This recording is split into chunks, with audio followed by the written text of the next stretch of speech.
It's the Sleepers Podcast. It's G, a.k.a. Greg Waddell, with me, as always, Cartino Mobley, Carter Elliott. What's up, Cart? Got a little mixy here of tequila and tears from Michigan State's last game, and wow, it just tastes so good. It's so hard for me right now to not go in depth about the tears that you're sipping on, but we have a great conversation where we just went in depth for over an hour with maybe the centerpiece of Michigan State basketball Twitter these days, DK from SpartanHoops.com, the founder of SpartanHoops.com, your go-to place for Spartan basketball. God knows there's been quite a bit to talk about with the Michigan State basketball program these days. Right, yeah, Cart? and it's definitely nice to have somebody on with us, so I don't have to deal with you by myself in these times after Michigan State losses. But in all seriousness, it was a great conversation with DK. He knows his stuff about Spartan basketball and basketball in general, but it's definitely a must listen for Spartan basketball fans out there and fans of college basketball in general. We get in depth on the roster management of Michigan State, the past games, mismanagement, and, the outlook of the Big Ten moving forward and where we go from here. So really excited. It was great having him on. So really excited for you all to hear him as well. Check it out. Without further ado, the Sleepers with DK.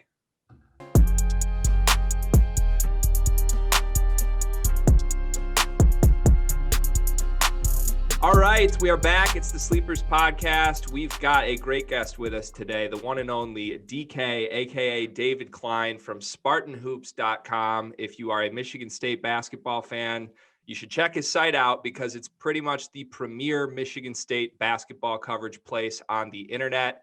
DK, thank you so much for being here with us today. Thanks so much for having me on, guys. I appreciate that plug. Premier, I like the sound of that. Hey, I've got my round of adjectives, and when someone's deserving of premier, we'll go all the way to the top for premier. All right. You're quite deserving of it. So I think Carter and I, the last couple episodes, we've certainly spoke to both Michigan and Michigan State and where we're at. But in light of the latest developments with the Spartans, I think it's time to have a little come to Jesus conversation. And that's why we brought in the best of the best to go full on deep dive on what is wrong with Michigan State. Can they turn it around? And we've got a lot of thoughts and a lot of questions and a lot of things we want to cover today, but I think it makes sense probably to start with what we just saw over the weekend on Friday night with the Purdue game. So I'll just set the table on it. I'm sure anybody listening to this watched the game. 31-16 halftime lead. I think from my perspective, Michigan State came out and executed what they needed to in the first half. They're going to have to grind out a lot of low-scoring defensive games if they want to win this year. Holding Purdue to 16.5 is an immensely impressive performance to me. Something switched in the second half. Travion Williams comes out, drops 24.5. Lot of substitution questions. The whole late game sequence was a disaster. But I guess I'll throw it to you first, DK. What happened, and what should we make of that as Michigan State fans in that game? I think to start, everything that could possibly go wrong in that late game type scenario went wrong for Michigan State, right? I mean, they couldn't get the ball inbounded. You turn it over in that circumstance where basically if you get the ball in, you get fouled and you split the pair. That's probably the game. So the fact that they didn't get the ball in, that's a little bit difficult there.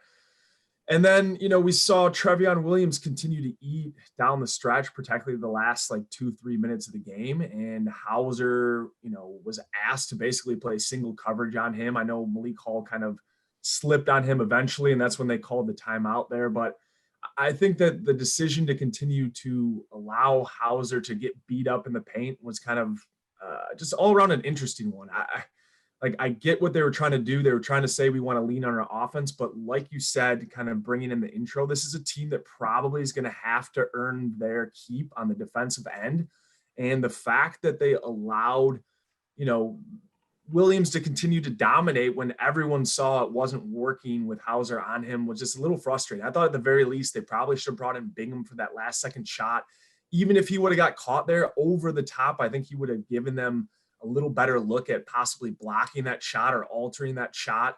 And so it's a little frustrating. I think it's a combination of the team imploding and the staff kind of compounding some of the mistakes by not putting the right personnel down the stretch. When you saw Zach Edey get subbed in on that free throw line, Malik Hall is 6'7", he's 7'4". You have to make that substitution. If you don't trust Bingham because, Bingham's not the fiercest rebounder, put in Matty Sissoko. I guarantee that guy was going to put a body on him and get a rebound. And then maybe he's going to the free throw line. You have some other issues there. But at the very least, I think securing that rebound, if it goes off the rim, was priority number one. So I think just it was a combination of the staff kind of stubbornly sticking with the Hauser Williams situation. And the second part of it was just basically everything that could go wrong went wrong in that last 20 seconds. Yeah.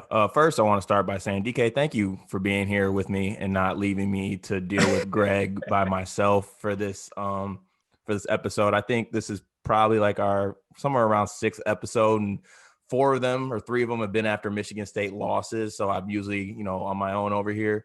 But we'll get through it together. It'll be cathartic. Yeah. So, I mean, just to go off what you said, when you're a player, you should expect your coaches to put you in the best position to win the game and to make the right play. Basically, it always comes down to the players making the play on the court, getting the ball in, doing things like that. But we were somewhat behind the 8 ball, I feel like, because the coaching staff didn't put us in the best position for that kind of that last minute of the game or last 30 seconds of the game.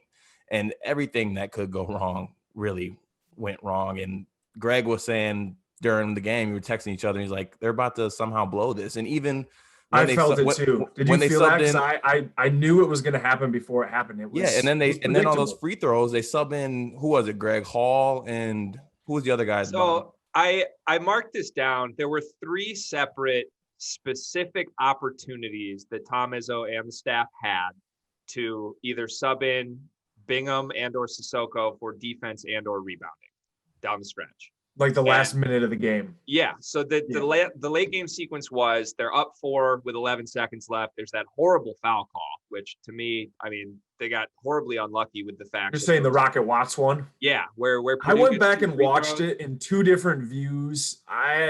I'm just kind of split on it. I think it was a 50-50 call in the way that they were calling that game. I guess I'm not surprised. He was pretty straight up on him, but he kind of bumped him with his body before he ended up putting it up. So to me, that one was 50-50, but the way they're calling, you can't even give them the ability to do that. Yeah. So. Okay. Well, I'm glad you're more objective on it than I am. I thought that was awful. And that's what triggered my, oh my God, this is going to happen moment. So Purdue hits 2. It's a 2-point game. The inbound goes wrong. Okay. That's a mistake. Here's opportunity number 1. Purdue has the ball down 2 coming out of that turnover off the review. You can sub there for defense. He doesn't sub. He leaves Hall and Hauser in, knowing it's a 2-point game, and Purdue's going to play through Travion Williams. Mistake right there. Travion, okay, he gets the ball. He gets fouled. He goes to the line. He's a 46% free throw shooter, right? I mean, he shot so well, too, from the game. Yeah, he really did. It's absurd. But at the end of the day, he's a less than 50% free throw shooter. He goes to the line. He hits the first. Izzo takes a timeout. Again, you can sub here. A 50% shooter is possibly going to miss a free throw. Zach Edey is subbed in. He's 7'4", like you said. Why do we not have our best rebounders on the floor? And then again, okay, you missed the shot. Purdue gets the rebound. Purdue takes the timeout. You now have your 3rd and last chance. You know the ball's going back to Travion Williams, and you've got Hauser and Hall on the floor. I mean, to me, that's just inexcusable. And, Izzo has a history of being stubborn, but not really stubborn with going small in the front court of all things. Like, that's something I never expected Tom Izzo to lose a game because of. I think some of it has to do with the trust, right? So we came into the season, there's discussion, who's the bigger loss, Cassius Winston or Xavier Tillman? And when I was thinking in the offseason, I was like, you know what? There's enough guys on this rotation in this roster. Marble showed some flashes last year. Bingham, is he going to finally turn the corner and be that paint protector and kind of, we saw it early in the season where I was like, there's some good signs here where he's blocking shots and he's finishing dunks. And I'm like, okay, yeah, it's against EMU and some of the lesser schools, but maybe he's turned the corner this year. And I think that just what we've seen, particularly with the center rotation, is that he just doesn't have a lot of trust in the guys that probably long-term are who you have to play to have more upside this season. Like Sissoko and Bingham are giving you the highest ceilings, particularly defensively, right? Like you need a paint protector. The perimeter defense has gotten much better the last 2 games if we're going to take, some good things away from this game. But it becomes so much better when you have those guys in the middle of the paint. And I think what you see is Marble's probably your best offensive option, but maybe he's not quite there defensively either. And so the staff doesn't really trust any of the guys that they have. And as such, we saw what we did, which was Hall and Hauser remain in. And I've actually advocated hard on this very podcast over the last few weeks to play a small ball lineup with Hall and Hauser. I think if that's going to be a staple of the rotation going forward, I truly believe that's a good thing for Michigan State. But situationally, that made no sense to me down the stretch. So, and I've been advocating for it too. I've been advocating since the beginning of the season that the Hauser Hall lineup in spots is going to be efficient, that it's going to be some of the better decision personnel-wise for Michigan State, particularly offensively. But like you said, the situation, and just look at the way that the conference is set up. Trevion Williams had a great game.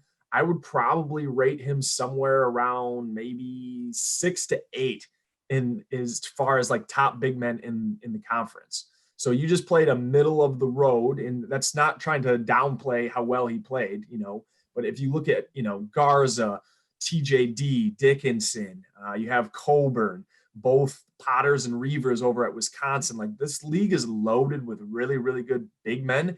You just played someone who's probably middle of the tier and he dropped 26 on you. Like Leanne Robbins dropped what on us? It was, I think, 26 and 11. Yeah. Like some of the guys who are probably middle of the pack are destroying us. And if we were in a different league, we're in the ACC, we're in the SEC, the Pac-12, even the Big East, we could get away with playing the small ball lineup and probably be okay. In this conference, in this year, it's set a little bit of a floor for us. Right? Like the floor is going to be lower because they don't have the ability to play a two-way center. They don't have somebody they can lean on for a bucket, and they don't have somebody that they can play 25 minutes and eat up paint protection. So I think that just maybe we have to recalibrate the expectations for this conference this season, because there's really not a clear option at the center spot in a league that is just absolutely dominated by them. Right. Yeah. And I really thought that coming into this year, I thought a lot of the front court guys would make maybe a bigger jump than they have up until this point. I mean, if you look at past big men that have played for Izzo that stay 3 to 4 years, they always make a jump at some point. Like guys like Costello, guys like that, they eventually make a jump throughout their career. You have Bingham, a junior now, been in the program for a while. And he showed signs against those bad teams, like you said, but I thought he would make more of a jump. And the thing is, they have to be able to make adjustments. Like, I get playing small ball. I get the Hauser Malik thing. We've been asking for that. A lot of people have been asking for that. But the fact of the matter is, if we have to watch Hauser against Trevion Williams and literally possession by possession, just getting 8 up one-on-one, at some point we need to see some adjustments, either with the personnel on the court or putting the correct personnel on the court. But to let one guy basically beat you in the second half, that's just something you really don't want to see. Yeah. I was kind of baffled by it. In Izzo's post-game comments that he wanted to protect the 3-point line were like almost equally as baffling. I have to look at the stats, but I want to say, what did they make? 3 threes that game or something like that? They were 3 for 24 on the night. Like everyone knew where the ball was going. It was clearly going to Williams in this last, the last whole minute. And they just continued to say, we're going to work this out. It's going to be okay. And it wasn't. I don't know. That was just baffling. I think it was really baffling. And even if you come with the whole, I know some coaches come with the approach, we'll let one guy go off, but we'll shut everyone else down. It's a little different with Trevion Williams, because I think he's the best passer on that team too. So by taking him away, you're basically shutting down their offense to a certain point, and you really have to make some other guy beat you. So to just let him just basically dominate a whole half and not make adjustments was really frustrating to watch, both personnel-wise and, the actual on-court game plan. What did you think about the rest of the rotation then? And I'm generally curious about your guys' thoughts. Where would you go to and say, this guy played too few minutes, this guy played too many minutes? What are you thinking about that? So this is one of my next huge bullets to get with you and get your input on. But Yeah. the first thing from the box score to me is that Gabe Brown playing 6 minutes is inexcusable. Unacceptable.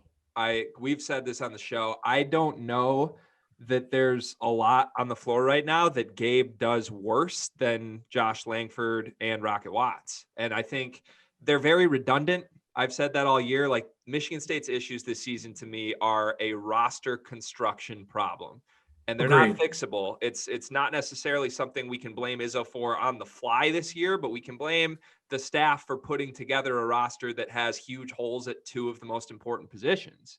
And I think 4 to 5 of the 6 best players on this team are guys that you can only play 3 of at once if you want to play a true center and a true point guard.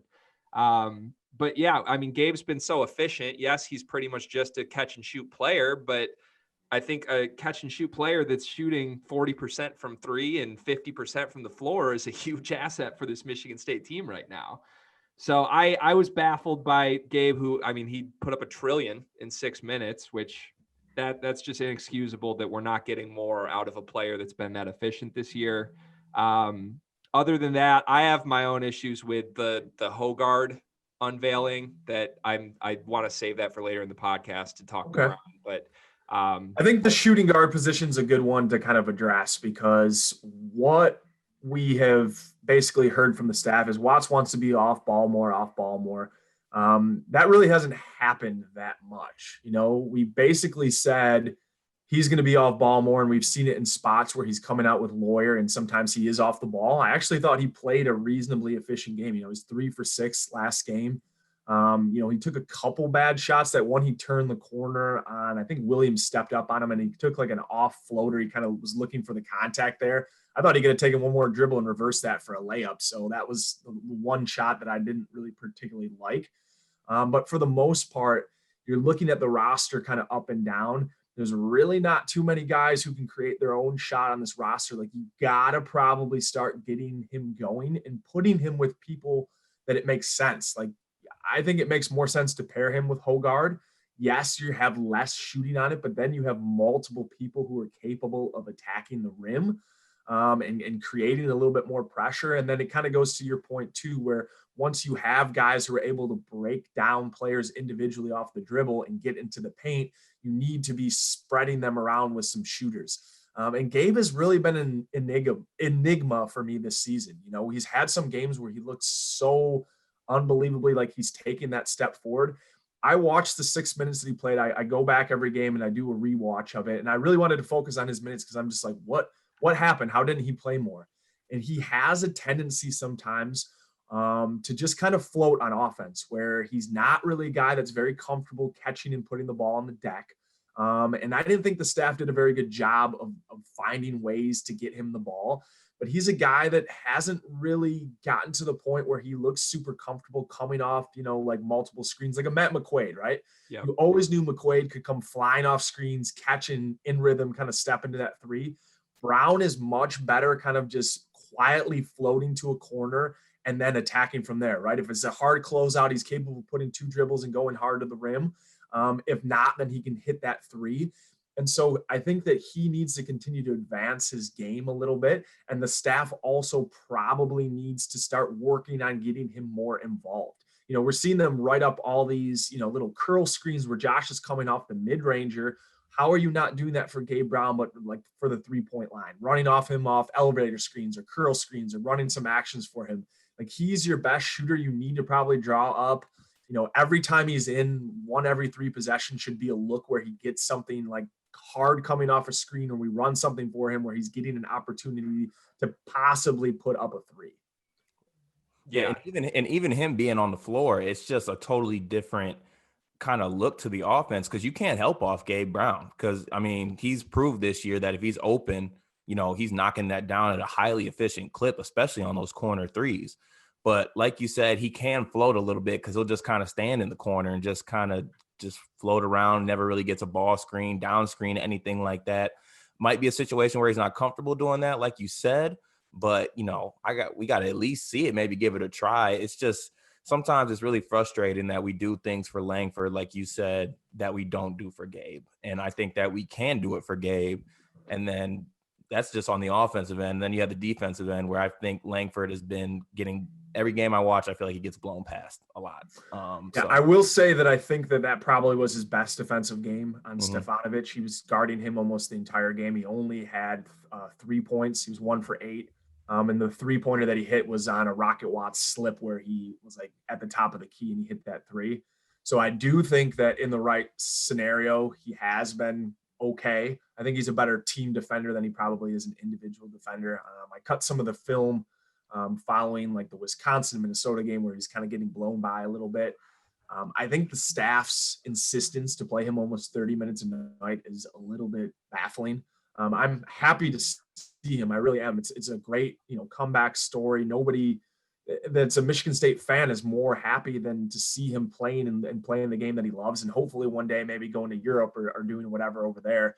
But you can't lean on him for 30 minutes a night. I think that he really needs to be kind of your spot shooter guy, an instant offense guy. Letting him take the most shots last night, I think I should say 2 nights ago. Give me 1 minute. I'm just looking it up real quick. I want to say he took 11. Yeah, I've got it up. He was 4 for 11. Yeah, 4 for 11, and Aaron Henry only took 8 shots, who's probably, your clear-cut best answer on offense. I think that's probably too many for him, and he's playing probably too many minutes. And I don't know what the balance is now, because if you're saying that you want to get Watts off the ball and he's got to play the 2, well, he's sharing the minutes then with Brown and Langford. So you kind of run into a conundrum where Watts probably needs to be playing more backup point guard minutes, which we've seen that a little bit anyways. And I kind of liked what they did with him when they brought him in the first half, and they basically gave him the keys of the castle. And it was a situation where they said, don't worry about running the team. You're here on the second unit, just go to work and go to the bucket. And I think that that's how they have to use him. Just bring him off the bench. I don't mind him being off the bench. I would like to see him play, like I said, alongside Hoggard, but I don't mind kind of the role that they're starting to form for him as kind of an instant offense guy coming from the bench. So I want to have the Watts conversation right now. Great. So I'm going to tread lightly here. Here we go. I've stopped referring to this man as Rocket Watts. He is Mark Watts for an indefinite period of time for me right now. Until we can see the guy at the end of last year that we saw, I will give him that nickname again. But for the time being, I mean, he's been miserable as far as efficiency goes offensively this year. I understand the move to bring him to the bench, but I think all 3 of us and any Michigan State fans anywhere would agree the highest ceiling version of this team come March is one that has a heavy usage Rocket Watts. So I'm not convinced that it's the best thing for this team. Maybe in the moment it is to move him, but like you said, when you move him to the bench, the guys that suffer from that are guys that are shooting really efficient, like Gabe Brown, because if he's playing only the 2, that cuts into Gabe's minutes because, again, you've got 4 guys that can only play the 2 or the 3 on this team. Also, just some quick numbers. So Rocket, yes, he's been shooting horribly, but prior to his move to the shooting guard position, he was averaging 4.3 assists per game. That was a part of his game I honestly didn't expect. I said preseason when he was expected to be this breakout point guard, it reminded me of if Michigan was just going to put Jordan Poole at point guard. Like, he's an incredibly talented offensive player who, yes, he can pass the ball a little bit, but he's out there to get buckets for himself. He takes some questionable shots, but when he's hitting on all cylinders, it works really well. So I don't know. I give Watts credit for honestly getting other guys shots like that early in the season. And in the Duke game, he was successful. He was, showing that he can be that guy in the centerpiece of a team. What confuses me now is the Hoggard breakout. He's averaging 3 points and 5 assists per game. I totally agree that Hoggard is the only true point guard on this roster. Hoggard deserves rotational minutes, but he's such a non-factor for scoring for himself that if we're really looking at what Watts did at point guard, where he was averaging 4.3 assists per game prior to this move, and Hoggard's getting you 5 assists per game in his new role, is that really worth the minuses that Hoggard gives you both defensively and then scoring for himself at this point? Interesting question. I will say this. I think that Hoggard right now behind Henry is probably your second best perimeter defender. I think that's really been an underrated part of his game. Every time I go back to watch the film, he's very good at keeping his man in front of him. If he does get beat by, he's capable of erasing a mistake with a block, which he did a couple times. I want to say it was the Rutgers game. I believe he had a block from behind. I need to hit DK's film room, and anybody listening to this needs to hit DK's film room, because my perception of Hoggard has been he's not been a good perimeter defender at all. Yeah, I would disagree with that, actually. Right. Yeah, I think that he's been better than Watts this year, unfortunately. That side of the ball for Watts to me has been baffling, because last year I thought to myself, he wasn't touted as a guy that came in, he's more of a bucket getter. I thought he really, really locked down last year, played strong on that side of the ball. I don't know if there's still, a little bit of a nagging knee injury. He started the season with one. He's looked a little bit of a half step slow to me, but he's been getting blown by at the point of attack. I think that's been one of the larger problems with this team. I don't think it's a coincidence, since you've seen Hoggard starting, that the defense all around has looked better, to be honest with you. And I think that a large part of that is from Hoggard on that side of the ball. I understand what you're saying in terms of, are we really getting that much more out of Hoggard than we are with Watts? I think that the offense has settled in a little bit. I would personally like to see Izzo start giving the keys to the Ferrari a little bit more to Hoggard. We've seen what he's capable of doing in some ball screen actions. I really think that he more projects to be like a Cassius Winston type in that regard, where you just set that guy 3 or 4 ball screens, you let him kind of maneuver from it, and you set like off actions on it where guys are rising, guys are diving, and just put the ball in his hands more. I think what we've seen moving Henry off the ball is more of some of his efficiency.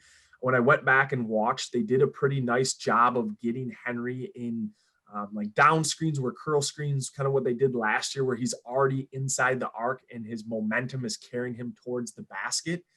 We've seen him develop, kind of an off the dribble mid-range game, which really, I think, bodes well for him getting, drafted probably at the end of the first, beginning of the second this year. I think the last 3 games in particular, he's really been playing like a pro on both sides of the floor. And, I think that there has to be some kind of conclusion on what this offense is going to be. And I don't think we've seen it. I think that's the worst part, right? So you want to put the ball in Watt's hands when he's coming off the bench. I think that that's pretty clear for the second unit. What are you doing with the starting unit that makes the most sense? And to me, that's probably playing, a little 2-man action with Hauser and Henry. We saw that a little bit last game, and I'm going to break some of that down from the loss. I just think overall, you got to give a little bit more of the offense to Hoggard. You got to start playing a little bit more between the Henry Hauser 2-man game for the starting lineup. You just have to figure out better opportunities for the starting rotation, because the half court offense is just so stagnant right now. It's terribly stagnant. Carr, where do you stand on the Hoggard thing? I know we've gone back and forth on this together. I've gone back and forth on it. And this is not me I haven't been on the whole, there's been a couple people who've taken kind of the Hoggard playing point thing just like a bit too far, I think. I mean, I wouldn't say it's been like a breakout, like coming onto the scene for Hoggard. I think he's doing kind of what I expected him to do coming in. But me personally, I would like more kind of a point Henry role and taking the ball out of Hoggard's hands, or tweaking something with the lineup, maybe with the starting lineup, where we tailor it to get more kind of a point Henry type thing. So Henry in the pick and roll with Hauser, and then, shooters kind of around him, because I really trust Henry, coming off those ball screens and coming off screens to make the right play, whether that's going to the basket and kicking out to shooters, or, dropping it off to someone for a layup or going to score. I just feel most comfortable with Henry with the ball at this point, especially with how he's been playing the last kind of 3 games. So I don't really know how that aligns with, a guy like Hoggard getting more minutes at the point guard. So it's kind of a conflicting thing for me, but I'd still lean towards, I want the ball to be in my best player's hands, and that's Aaron Henry. I don't necessarily disagree that you want the ball in his hands, but I think you want to put him in the best spots for it. He's leading the team right now in turnovers. He has 35. So 44 assists to 35 turnovers. The next highest assist guy is Rocket Watts with 41 assists to 17 turnovers. So I think that what you see is, yes, Henry definitely can make for teams, but I think allowing him to focus on scoring and defending has kind of opened it up a little bit for this team. So I don't mind him playmaking, particularly when he's going towards the rim, but I like them, kind of running him through the elbow again, like setting down screens for him and having him come off curl screens. I'm not sure if I'm crazy, like top of the key with him with the hands in his ball and so he's going through progressions with the screens. Cause I think we've seen in games where, particularly the Wisconsin one, where I think he had 6 or 7 turnovers where it was almost too much for him. Mhm. So I think that Hoggard has taken some of that pressure off him to be able to just focus on, I need to play good defense. When I get the ball, I need to score it. And I think that that's kind of settled some of his mindset. And we've seen some of the rest of the rotation kind of settle in because of Hoggard's play. I understand that there hasn't been sexy numbers from him and he's not, scoring the ball like crazy. He's probably not one of your better shooters on the floor and you run into situations with that. But like you said, from the very top of this roster has personnel flaws that are not going to be overcome. For me, you probably need to lean on the defensive end. You need to start playing your better defensive rotations and use your defense to be able to get out into transition. I think, Purdue did a really, really good job of preventing us from doing that. And part of the reason why we struggled so bad in the half court is because we just couldn't get some easy buckets going. They pushed the tempo a little bit, and a few of the times they took some ill-advised shots in transition. And I don't think the transition game got going at all against Purdue, and that's why it was as ugly as it was. So, DK, I got to ask, what is your ideal lineup for State? So what is like I wouldn't even say starting, but let's say the last. Let's say rotation. You said rotation. what? Let's do rotation. Yeah, rotation. A whole Your ideal rotation? Oh my gosh. Well, because he's playing 12 guys right now, and I think everyone. it's way too many. Even Izzo knows that. He knows he needs to trim that. He said that publicly. So I think so trim it, Tom. Yeah. So come March, it will be trimmed. The time is now. I don't know what you're waiting for. You got to trim that shit. If DK's coach for the day, what would the trimmed rotation be? Well, we'd have a point guard if DK was the coach. Probably he probably. Oh man, this is a tough call because I don't know if there's a clear answer, and that's probably part of the reason why we're seeing this stretch that we've seen. For me, I think you kind of look at it in certain different ways. Obviously, the Hull Hauser works against some of it, but it doesn't work for most of what you're going to see with the league. I think that probably right now, what I would like to see is Hoggard, Brown, Henry, Hall, and I probably would go Sissoko. I mean, I'm a Matty guy from the get-go. I did an interview with him, and I have a somewhat personal feelings invested in him just because his story is so incredible. And I think that, generally I'm pretty on board for rooting for the kid, but I think in terms of physical gifts and what he can give you on the defensive rebounding side and just blocking shots, I understand that there's going to be some matchups that are not going to be particularly great for him. Like I don't know if Garza against Sissoko is a great matchup for him. He's still learning how to play, more skilled type big men.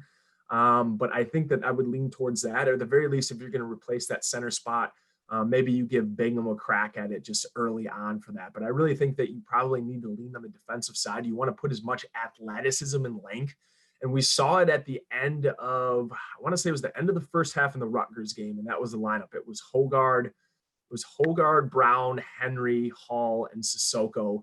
And you look at the way that the paint is packed with all the length and the height and the athleticism, and maybe there's not as much, offensive ability on the floor with that. But I think that what they give you defensively just makes a lot of sense. And then I probably would tap Watts in as the first guy off the bench.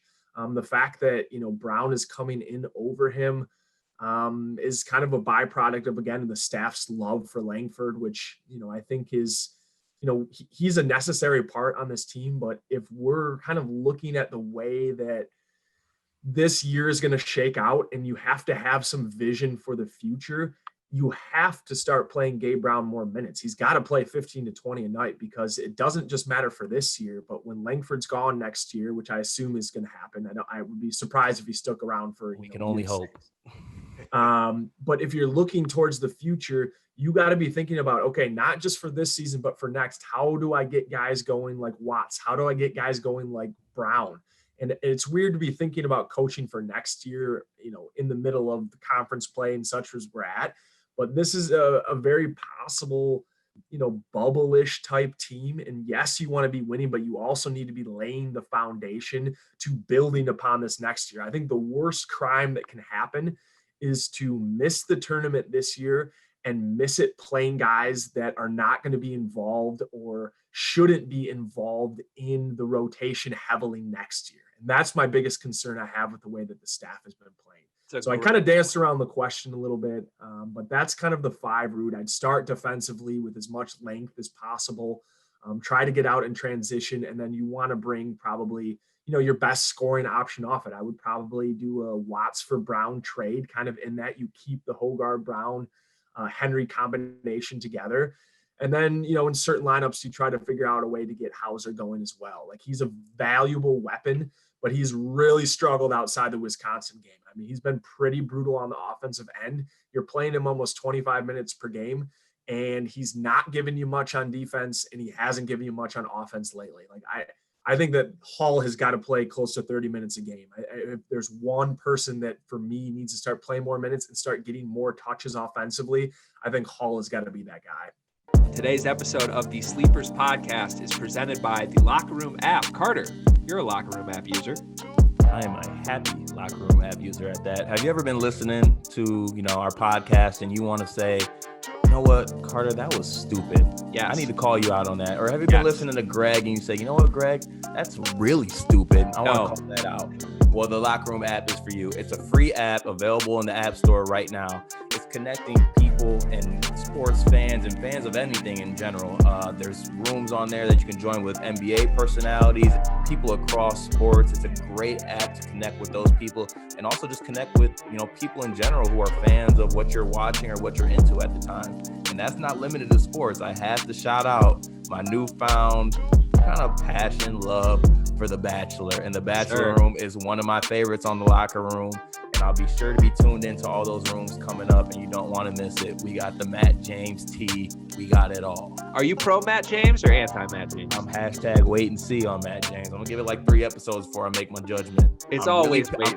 I am mad that no one asked what Matt James' 40 time is during that episode. That was a letdown. It's true. So if you want more of the Sleepers, you can find the Sleepers on the Locker Room app. Every Tuesday evening at 5 p.m. Eastern, we will be doing a 60-minute room talking mostly basketball, but oftentimes other things like Carter's Matt James takes.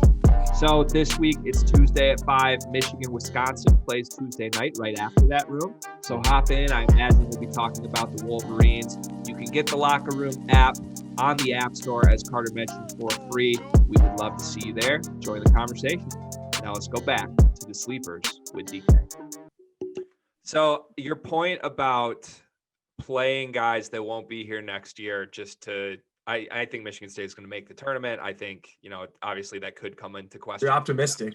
But they're going to figure it out. There's enough wins at the bottom of the Big Ten that, like, the talent on this team and the staff that's made the tournament for how many years has it been? 15 years, 20 years now? Like, I just have a really hard time seeing them not figure it out. But I think your point about are we playing Josh Langford 30 minutes a game just to be a 10 seed in the tournament? Like, that's a major missed opportunity for this program at this point. And I still don't get the staff's love for Langford. Obviously, it's a sad story. It's honestly sad to see Langford with the ability he has now when you think back to the healthy kid that was a freshman, sophomore that was playing so well for this program. But it's strange. I think I have a creative answer to what adjustments I'd like to see to the rotation. I come back to the belief that the best core group on this team, if they're playing to their ceiling come March, maybe they're not playing at it right now, but that group has to include Watts, Brown, Henry, and I think Langford, plus a big, whether that's Hauser and Hall. And the problem is it's impossible to play those 4 guys at once. At least we haven't seen it this year. So I think a really creative answer to this could be, what if we played super small ball and Henry played the 4 and Watts was the 1, and we, whether it's a true center at the 5 or Hauser and Hall, I'd like to potentially see that at some point. I do think whatever they found with Hoggard, the benefit of it is that Henry, it looks so comfortable. I mean, like you said, he looks like a pro right now, and we need to keep that at bare minimum, no matter what happens. That needs to be from now through the end of the season. But I think they got to trim the rotation. And I counted from the Purdue box score. There were 45 minutes that I would consider dead minutes.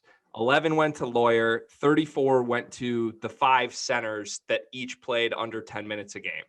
And I'm not saying all the centers are dead minutes, but I think if you pick one and that guy plays 20 minutes, you're going to get more out of that guy than splitting it up between 5 guys playing 6 to 8 minutes.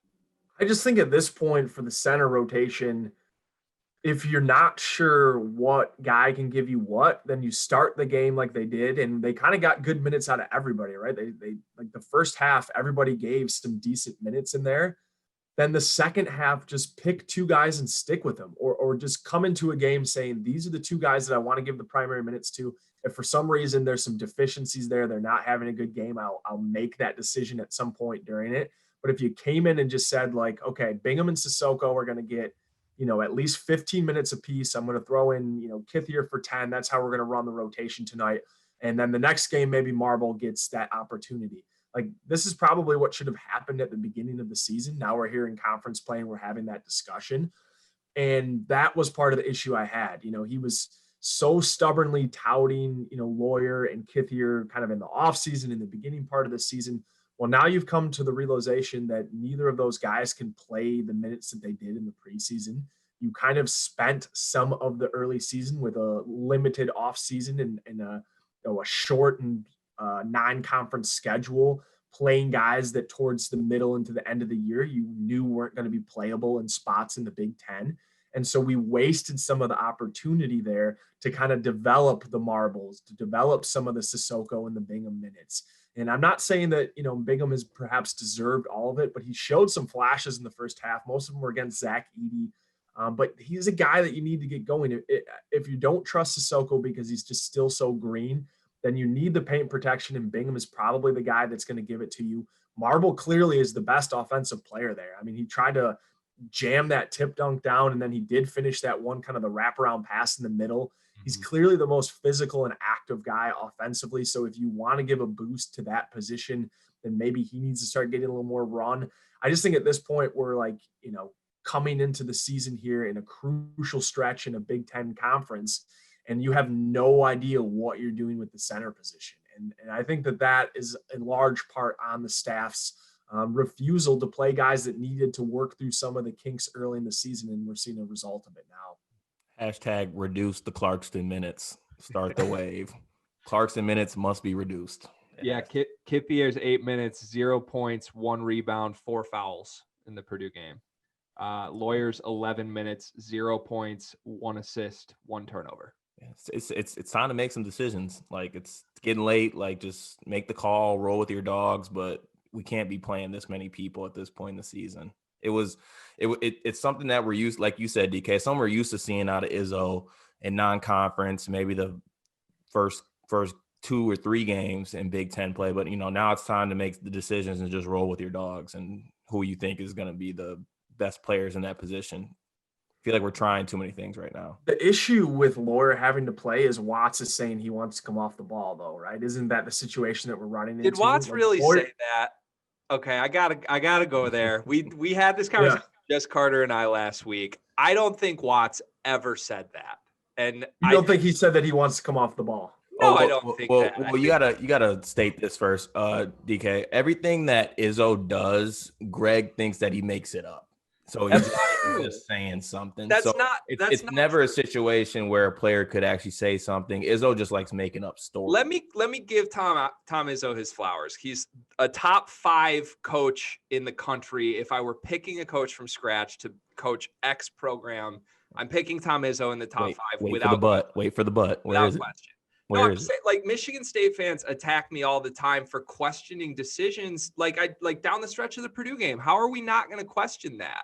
I don't think he makes the best in-season or in-game adjustments. And I think he does a lot of things publicly, whether it's to protect his players, but really to benefit himself and his program. Like, even thinking back to the Xavier Tillman stuff in the offseason, I mean, he publicly tried to diminish Xavier Tillman's draft stock because he wanted him to come back to school, probably because he knew what the center rotation would look like without Xavier Tillman, right? And Tillman, I don't know if I agree with that. Go. I don't either. He publicly said he should come back to work on his shot. Like, he said that. That's a quote. There might be other people that are saying that too, like GMs or something. I'm pretty sure he was quoted as what the feedback has been for Tillman, and there was some indication that maybe if he continued to work on his shot. I mean, I was of the opinion that Tillman could not increase his stock had he come back. In my opinion, it made 100% sense for him to go. I think it's rare for a college coach to give the negative feedback of why his own player should return to school. I don't think you see that a ton. But I don't know if he said that. I mean, he basically tried to push Bridges out the door, and Bridges wanted to come back. I do believe that. I mean, Bridges could have gone, and he decided to want to come back. I think that there's something to be said for the college experience to some degree. Sure. I mean, I get that might be the Michigan side of you saying that he keeps guys too long, and exactly. There's always been a little undertone of that rhetoric where it's frustrating for the Michigan fan base to see guys stick around for 3 to 4 years, even though they're projected as maybe they could have been one and dones or a couple year guys. I respect you're losing Jordan Pools and stuff, and you're thinking to yourself, like, Jordan Pools going pro, but for whatever reason, we have to watch this guy for the 4th fucking year in a row, Right. I respect it. I respect the hell out of it because that's how I would want my program to be run, right? Like, I hope Hunter Dickinson stays 4 years. He's probably going to go pro after 1, but he'll be 27.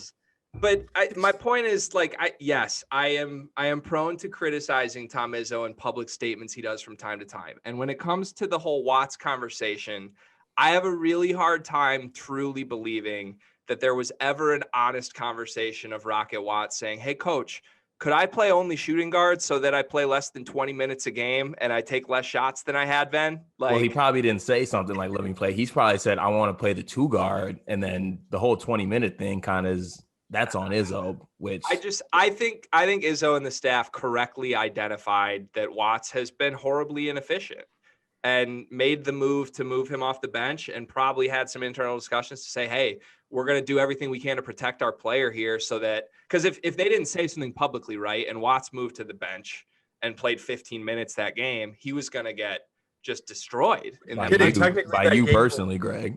The game he started, right? So he started at the 2 guard spot instead of Henry, that was mind-boggling. That was the first one. The Minnesota game snowballed out of control. Yeah. But he did start it.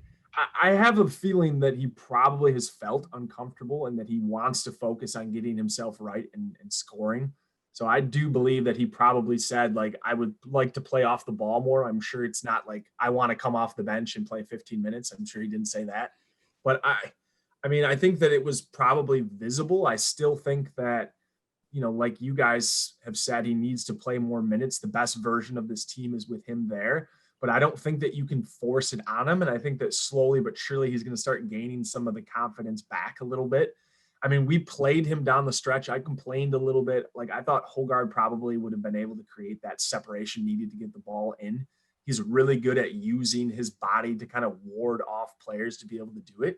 But I think that there was some insistence that the staff knows that Watts needs to be relied on, that he needs to be trusted. And that is why he was in that game in that spot. Plus the fact he's a better free throw shooter. So I think that there was something to be said for that. But you saw Watts got inserted in it. It's almost, again, giving him a little bit more of the trust, saying we need you. So I think the staff is not unaware that he has to be an integral part to it. Again, I think it just comes back down to it that there's a lot of pieces on this team that just unfortunately, make up a roster that has some flaws. And if you had a guy that you could play 25 minutes in the center spot and it could get you a bucket and play some defense, I think that there would be a lot less questions about, rotational lows this season. Yep. No, I think that's a great answer. I totally agree with that. And it'll be interesting to see how it plays out. So next games, they got a tough stretch coming up. We talked about their struggle to contain post scorers. You saw that with Travion Williams. They've got Luka Garza, Trace Jackson Davis, and Kofi Coburn back to back coming up. So brutal. We're going to learn a lot in short order here. Iowa game this week on Thursday. I do want to do just like a quick Iowa game preview. If you want in-depth analysis of what Michigan State needs to do, I'd highly recommend head over to SpartanHoops.com and get all of that good stuff this week. But What does MSU need to do to keep this one close? Iowa's 8-0 at home this year. They've won all 8 games by 10 or more points. They've beaten Purdue, Northwestern, North Carolina at home. They've got the National Player of the Year. I mean, this is one of the hardest, if not the hardest game on the schedule for Michigan State this year. So what do they need to do? I don't disagree. There's a feeling for me that there is a chance to come in and win this game. I think that the way that the perimeter defense has been playing, that they can contain some of the shooting. We've seen it now in 2 consecutive games where they really have locked down the perimeter scoring for both Rutgers and Purdue. Rutgers came into that game as the best 3-point shooting team in the conference. And they really, really bottled them up. And I think we've seen Rutgers kind of take a little bit of a backslide. They've lost 3 in a row, just some tough games that they have. And they probably have to do a little regrouping. I think we're going to see stretches where some pretty good middle of the road teams lose 3 or 4 in a row. It's just the way that the conference is shaken out this year. But I think that if you can contain the perimeter and you can find the ability to at least make Garza somewhat inefficient, that because of Iowa's poor transition defense, which it really is absolutely horrendous, I think that's how UNC was really able to get back into the game. They started putting pressure on the ball, like 3/4 court. They forced Iowa into tough spots. There's not a ton of ball handling on the roster. And what we saw is UNC get out and use their athleticism to get back into that game kind of in the second half. Michigan State is going to have a little bit better chance to have a better offensive flow because of the way that Iowa plays, but it starts with getting stops. So how do you slow down Garza? This is a great question. And I'll say this, if you start Hauser and Kithier to begin the game, I think it's just, you're going to put yourself so far behind in this one. It's not possible. Right. They've been starting Nunge, who's like kind of like a 6'10", he's more of a traditional type power forward. I'd almost say he's a backup center. Then they've been playing him alongside Garza kind of as a little bit more rim protection, rebounding, that kind of stuff. So you can probably get away with playing Hauser in starting lineup, even though, again, there's some question for me on that. But you have got to put somebody on, Garza who can bottle him up a little bit. My suggestion would be maybe you start with Hall and a rim protector. You put the rim protector on Nuge, so say it's Bingham or Sissoko. You put him on Nuge so he's capable of sliding over and helping on Garza, and you have Malik Hall sitting in Garza's pocket. Like, I think Hall is, he's not maybe quite strong enough all the way on that lower block, but I think that he's going to do a decent enough job of putting some body on him. And if you can make him turn or make him take 3 or 4 dribbles and allow Bingham then to slide over for the help side, I think that there's certain ways that you can maybe bottle him up, particularly when that Nuge guy is on the floor, because he's really not a particularly offensive threat, that it makes sense to maybe do that. And I'm curious to see where you guys think about it, because they don't really have a great matchup for Garza, but I think that probably you got to go with one of your better defenders here and somebody who at least can play a little bit on the perimeter, because Garza is a face-up guy that can kind of just turn and square up and shoot, whether he's from 3 or not. I think Bingham is going to see some stretches directly on him, but I will be interesting to see if they put Hall on him in spots and then use a rim protector to kind of put a second line of defense behind him if he's in the low block. What are you thinking, G? I was going to let you go first. So I think you laid out the best course of action for Michigan State. I think it's a hard equation to put together because Luka has been so historically efficient this year. I mean, I think I saw an efficiency chart of all players in college basketball history, and there's no one in the same stratosphere as far as volume and efficiency goes. I think I've seen the formula in the past. Last year, I mean, Michigan took an approach where they said, we're going to let Luka Garza beat us. We're going to have him go one-on-one, and we're not going to help off of any of these other shooters, the Wieskamps, the CJ Fredericks, the McCaffreys of the world, because Iowa does have shooting threats everywhere on the floor. And honestly, that approach seemed to work a little bit. So I think you could probably run something like that, but the most important part is just keeping Garza uncomfortable with pressure, whether that's Hall, whether that's a different forward/center, I don't know. But I like the formula of rim protector to the side that can help off of Nunge. And then, I mean, Garza wants to step out and shoot, right? So you got to have someone that's comfortable to go out and guard and keep him off balance all the way out to the 3-point line. It'll be interesting. I think at the end of the day, though, State has to keep up with the scoring pace in this game. I don't think whatever they do defensively is going to hold Iowa under 70 plus minimum. And you nailed it. Iowa's transition defense is awful. So if they can get out and run, if they can match bucket for bucket, I'm really interested to see that. Hopefully this lights a fire on the Michigan State offense, but I don't know. This is one that I would chalk up as a loss probably for the schedule. And then I think you need to bounce back and beat Indiana. Yeah, I mean, DK, I like your suggestion because I mean, we can't do something like leave Hauser just to go one-on-one against Luka Garza. And if we start Hauser and Kithier for this game, you're just like, yeah, you're just really asking for it. But lucky for Luka Garza, he doesn't have to deal with Tillman Sr., not Tillman Jr. I'm talking 2 kid strength. Tillman Sr. had Luka Garza in the gulag last year. Let's not forget.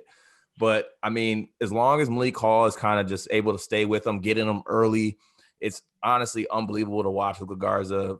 Just as a big man myself, like the way he seals and gets in the paint and just gets his big ass body and his heavy ass feet down in that paint and just like seals within 2 inches of the rim. It's unbelievable. And people his know footwork he's is incredible. It's unbelievable. And you know, you got to try something like your suggestion. I mean, basically you got to try something. If it's not your suggestion, you got to do something. If we do the same thing, you're going to get the same results. And then you can't be surprised when you get those same results. So there's got to be some adjustments made, or we might see something crazy from Luka Garza, like a 60-point game or something like it's going to get bad. The other thing is I've never seen a good team that is like nationally praised like Iowa is be so bought into just feeding one guy. I mean, they had some non-conference games where like Wieskamp and Frederick, I think, took like 4 or 5 shots against no-name teams, but Garza had 30 shots from the floor and was going for, 30 and a half. So it's interesting. They know that's a great way to score and they all seem bought in on it, but they give up a lot of points on the other end. Garza is a horrible defender. Like as historically good offensively as he is, he's historically bad defensively. So be interested to see like who's he match up with. If they do go to the Hall Hauser lineup, is Garza guarding Hauser? Because Hauser should be able to take advantage of that. I'll let Kithier get going on Garza. Oh. Breakout Kithier game probably. Psych. All right. So we asked for questions prior to this episode. I know we're coming up on an hour, but if we can get to these and knock them out, I think that'd be awesome. We've got like 7 or 8 of these, so we can run through them. We don't need to give any super long answers. But first one, Charlie Kish asks, if Michigan State goes 500 theoretically in Big Ten regular season, is there any possible way they make the tournament?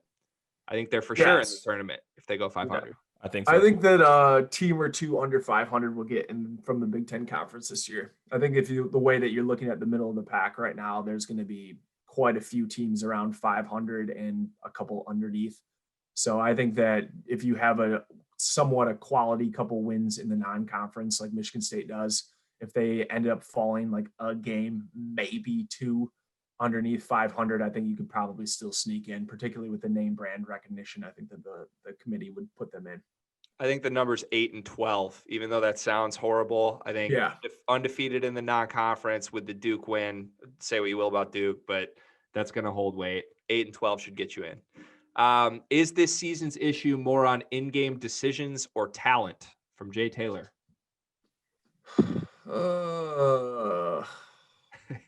I think it's talent, bad talent leading to bad in-game decisions. They directly reflect each other. Yeah. Like the Purdue game for me was not a talent issue. It was a personnel decision issue. But for most part, I think it's been a talent construction issue for this season. I think there's a distinction between talent and roster construction. I think in terms of high-end talent, this Michigan State team is a middle-of-the-pack Big Ten team. If they fail to finish middle of the pack, I think you can point to the fact that all of their high-end talent plays the same position, and they haven't found a way to utilize that, and there's still holes at point guard and center. I also have a theory that this question came from Greg's burner Twitter account. Did not happen.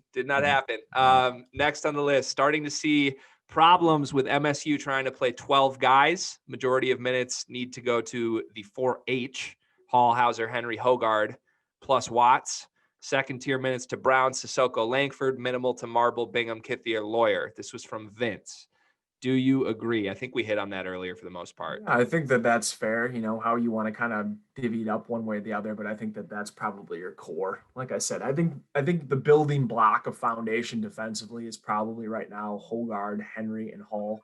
You'll have to watch some more of the film on Hoggard because he really does a nice job of staying in front of his man, closing out on shooters. When he gets a guy that's in the paint on him, he can body them up. I've really been surprised with that aspect of his game because I thought that was going to keep him off the floor this year, and it's actually been one of the reasons why to keep him on. I think that that's your three main core, and you need to play those guys, as many minutes as you can. Henry's got to play 35 minutes a game now. Like, Yep. There should be no game going forward short of foul trouble where he doesn't play 35 minutes a night. I mean, he's that type of guy. He's that caliber of an athlete. You can't keep him off the floor for more than 5 minutes a game. And he can do it too. It's not like he doesn't have the capability to do it. He can go. He's good. Exactly. Henny. All right. Should Josh Langford be playing as many minutes as he has been, Travis Harris? We've already addressed that. No. Thumbs down to that one. Fuck no. I think probably 20. I think 20 minutes would be acceptable. Playing 30 minutes a night, it's too many minutes. Thank you for your services, but it's time to cut those minutes. Another minutes question from the great Z Hirth, struggling to score. 6 minutes for Gabe Brown. We all agree that needs to go up. Do you think Marcus Bingham can bench 135? Yes. Yes. That's so disrespectful. Who asked that? Are we sure? Who asked that? That's for he put some weight on the upper body to start the season.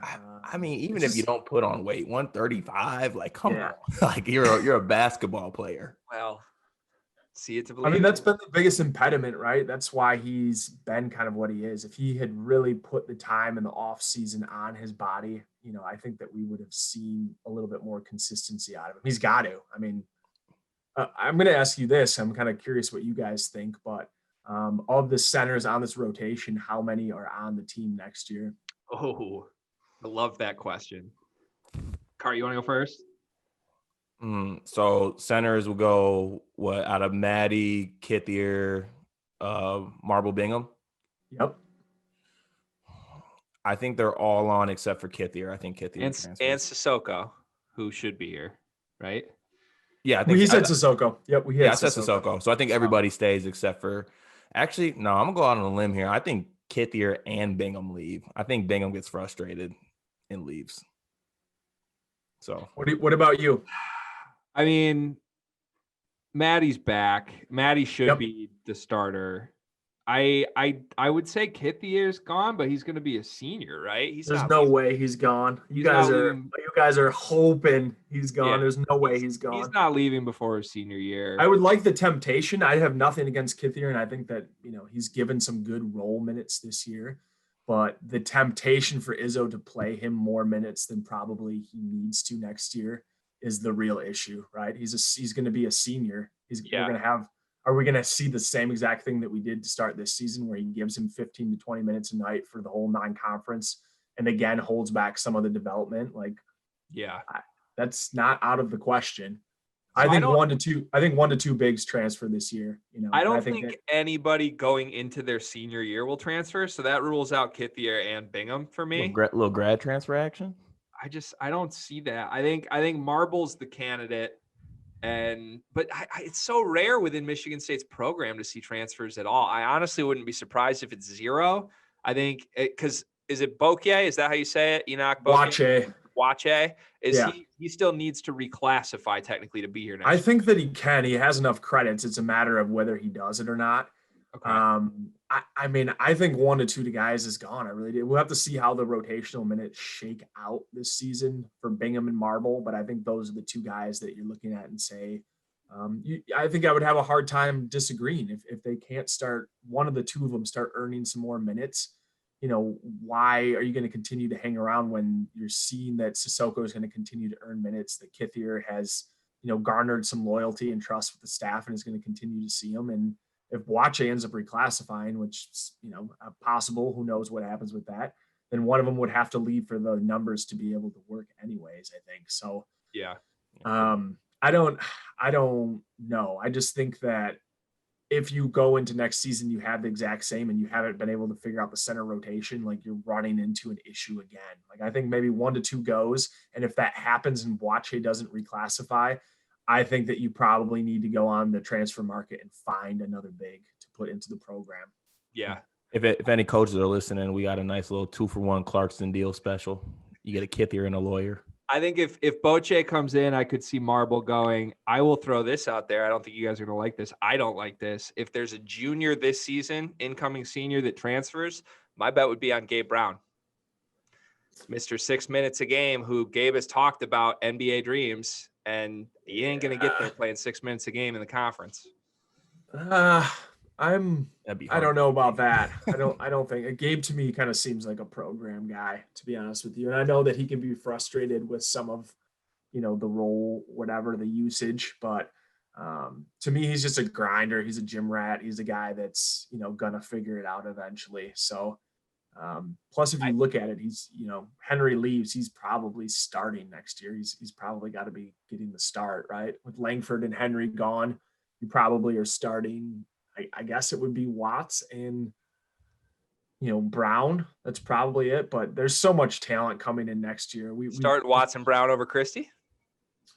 That's a whole other podcast. Yeah, I don't think Christie is of the type that he would be, making a big deal if he had to come off the bench. To me, he's like he's the perfect 5-star. He's an OKG 5-star, right? You got a guy that's just well-spoken, mature beyond his years, has the talent, and is willing to be a team player. So I don't think that there's really any issues. A lot of times you're getting 5 stars and you see some of the disgruntlement, like even at UK, right? The Cameron Fletcher, who Michigan State was recruiting, and he's been some discontent, and then Cal comes out and flogs him and on Twitter, that was crazy. Wild. But I think that what you got in Max Christie is a guy who really gets it. I think he gets the bigger picture, and I think that he's going to be perfect program fit. I'm so excited about the class coming in, whether we get reclassifications or not.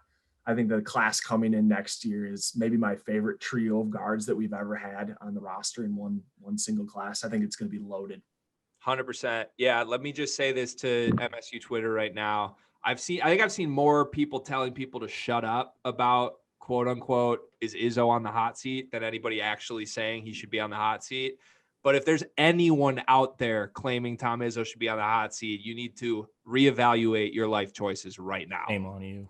This is a 6-month problem, and next fall, things are going to be smooth sailing when that recruiting class hits campus, and I am very excited to see what it looks like. We have one more question from the Twitter world that I know you're going to like, DK. Why is Maddie sitting like JJJ in 2017? From Jared. I'm not sure if that's a great comparison between the two. Obviously, Jaron, offensively was a lot further along than what Maddie is. I think what you're seeing with Maddie and what we've really seen with the center rotation in general is that there's not a whole lot of half-court offensive roles that have been delineated for that group. And I think what we've seen with Sissoko is his ability to rebound and block shots is an integral part to where this team's ceiling is. But he's got to continue to grow on the offensive side. So, 10 to 15 minutes a night is ideally what I'd like to see out of him, just depending on some of the matchups going forward. But I think comparing Jaren Jackson and him is it's way too far off. Maddie is always going to be a guy that's probably better defensively than he is offensively. But he is a guy that I think that they need to start trying to get some lob opportunities too. The few times that he's actually caught the ball on the low block or in the paint, he's done a pretty decent job of scoring. I wouldn't mind them seeing him worked a little bit more into the offense. I just don't think the trust is quite there yet. Rate these 3 players right now: Jaren, Maddie, and Ben Carter in order. I'm asking that question. Like, why? Maddie, Ben Carter. Thank you. Just wondering. All right. So if Carter gets to ask his question, I have 2 for you, and then we can wrap this. All right. Who wins the conference? Oh, God. You're going to make me say it, huh? I think that Michigan's scheduling, and we can talk about how good that they've been. They have been really good. They have. It's okay. It's okay to say, Carter, I can see you shaking your head. It's okay. Tell him. Really good this year. They've been really good this year. This matchup against Wisconsin is probably going to tip it in my mind. They have single plays against most of the top teams in the conference this year. Several of them are at home. The schedule allowed them to cohesively come together and form a unit that's really good on both sides of the ball. I'm not willing to say that they're going to win the conference, but they're going to be in the hunt for it. I know Carter. I just don't see Iowa. I don't see up. Iowa doing it. So for me, the top four teams, obviously right now are Wisconsin, Illinois, Iowa, and Michigan. I just don't believe that Iowa's going to be able to. We saw them dump that game at Minnesota, like on the road. They don't play enough defense in a conference that really defends. Like, I don't think that they're going to win enough games, so I'd probably have them out of it. And then you'd have to kind of take a peek at the schedules. Michigan's going to be in that mix. I think they do play Wisconsin twice, but I want to say they play Illinois and Iowa only once. That's correct. I will say, of the top four teams, Wisconsin has 6 games, double plays against Michigan, Iowa, and Illinois still remaining. Iowa, Illinois, Michigan only have 4 games among that group. So, I mean, that's a pretty good indication. And obviously we've seen Wisconsin get into some close games lately. It doesn't really bother me that that's happened. That's kind of their style of play, right? They're never going to come out and blow a team's doors off offensively. So they're always going to allow a team to keep it in it. But they're a team that really knows how to grind, and they're old. I'm fascinated to watch that game, Wisconsin and Michigan. If for some reason they blow them out by double digits, then we're going to be in for a long season as Michigan State. We're going to reschedule another pod next week. I was just going to say, the Wisconsin did blow Michigan State's doors off offensively, but basically to translate what DK said in my terms is if Michigan wins the conference, it's only because of easy scheduling. We'll wrap it like that. That's fine. I'm not going to say that. I wouldn't say that. I think they probably have earned it, obviously, in this conference this year, but Illinois is an interesting, team for me too. I think that, you saw the second half that they put together against Northwestern. They have some big warts, like the Illinois-Michigan matchup, I think is going to be fascinating because Michigan has so many wings and Illinois doesn't have any. They're playing like a 4-guard rotation around a big man, and they got like 6'5" Io, and the rest of the guys are 6'3" in the lineup. Like Michigan is going to probably eat them up with some of the wing play that they have. And their best lineup is either 4 guards and 1 big, or it's 3 guards and 2 centers, right? Georgie's the center. He's not a power forward. Yeah. So there's some flaws on the roster, but can they overcome it? Do I think that maybe they have the most talent? Between 2 people, between Io and Coburn, like Michigan probably doesn't have a 1-2 punch that's the same, but they have 7 guys that all fit really well together. And 6 of those guys you probably pretty comfortably could say can score anywhere between 10 to 16 a night. Right. And Dickinson's emergence has really, I thought he was going to be like an 8-8, a 10-8 type guy. I thought he was going to have a good season, and I was higher on him than probably most of the Michigan people. I had Michigan, preseason rated number 5. Most of the mainstream media had him somewhere between 7th and 8th. Yep. So I think I was a little ahead of the curve on that. I didn't see Dickinson having this type of impact. Obviously, he's been the story for Michigan. He's settled everything. I think they still would be a pretty good team if he wasn't quite what he has been. But his emergence and his ability to completely control the paint offensively, he manhandled Liam Robbins for most of that game. And that was probably one of the tests. I'm like, okay, like 2 7-footers. I think he's a little bit more mobile than Robbins, but if he really gets the best of him, and he dominated him. So I don't think there's really a guy in the league that he's going to be scared of, to be honest with you. And because of so many offensive weapons around it, because they're starting to defend on that side of the ball, it's possible. It's possible they can come away with the conference title this year. Mm-hmm. I love that. Cart, you should take notes on how to objectively praise the Michigan Wolverines. I respect that, but no, thank you. It doesn't make me feel good to say it, right? Especially in a down year for Michigan State. I think that as Michigan State fans, probably the worst part of struggling this season is seeing Michigan play so well too, right? Like if they were along the middle of the pack with us and they were struggling in spots too, and we were in it together, I think we probably would have a little bit less discontent. But what we're seeing is, Michigan really coming on and putting it together, and us kind of, on the struggle bus. And so, feelings are going to be a little bit stronger in this season, catching a bunch of flack from Michigan Twitter. So in the year that me and Greg start doing this podcast, I got to deal with this. It makes for entertaining podcasts. Yeah, Okay, I'd say so. I'm going to go on record, though. I love that you guys, well, not you guys, DK was just able to give objective praise of Michigan. Illinois is my pick to win the conference. I think Michigan finishes somewhere between 2 and 4.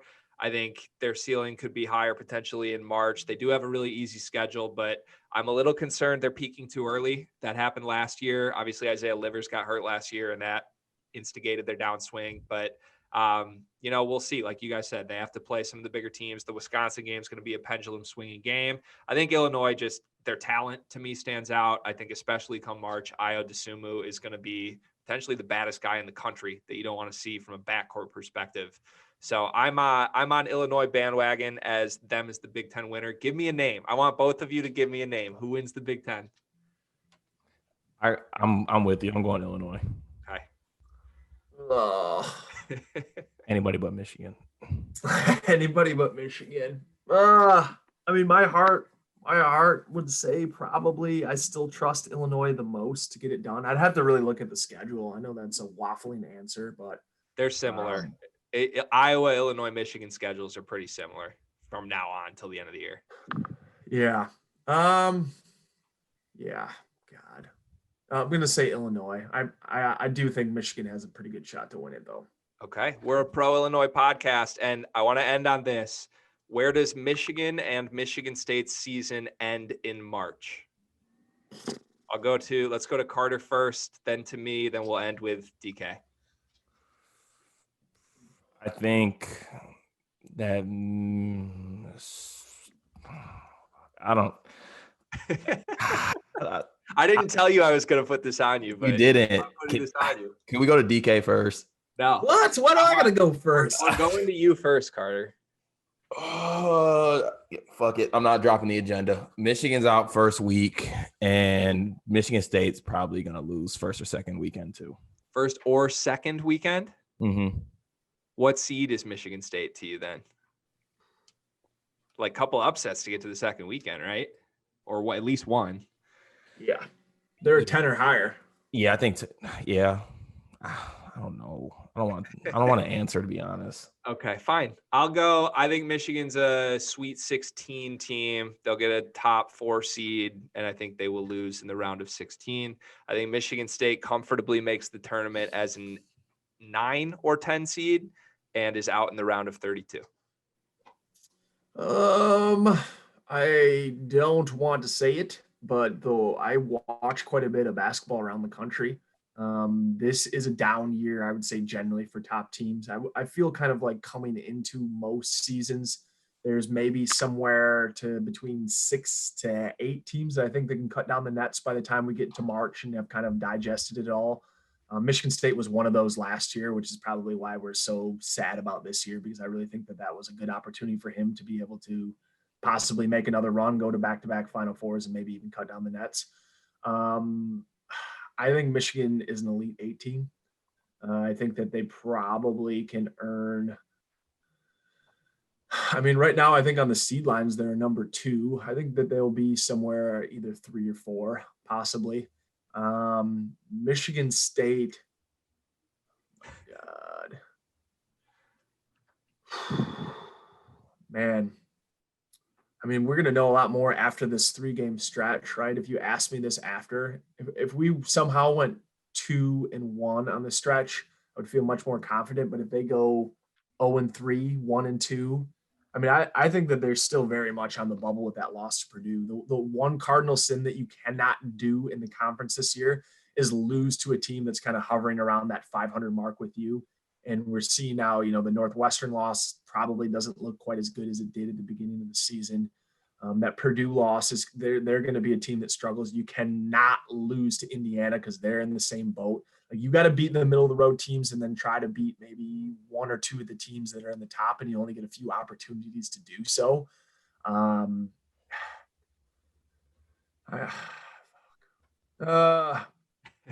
Yeah, I don't know. I mean, I think that they're probably a 10 or 11 seed, and I would be pretty surprised if they got out of the first weekend. I really would. I mean, a lot would have to go right for them to be able to put it together. And it's so hard to know without seeing the matchups and seeing like how it would possibly shake out. But I agree with you. I think they probably win one close one and then drop the second. Siri, how many 10 seeds have won the NCAA tournament? I think that answer is going to be 0 or less than 1 or 2 would be my guess. There's Izzo in March.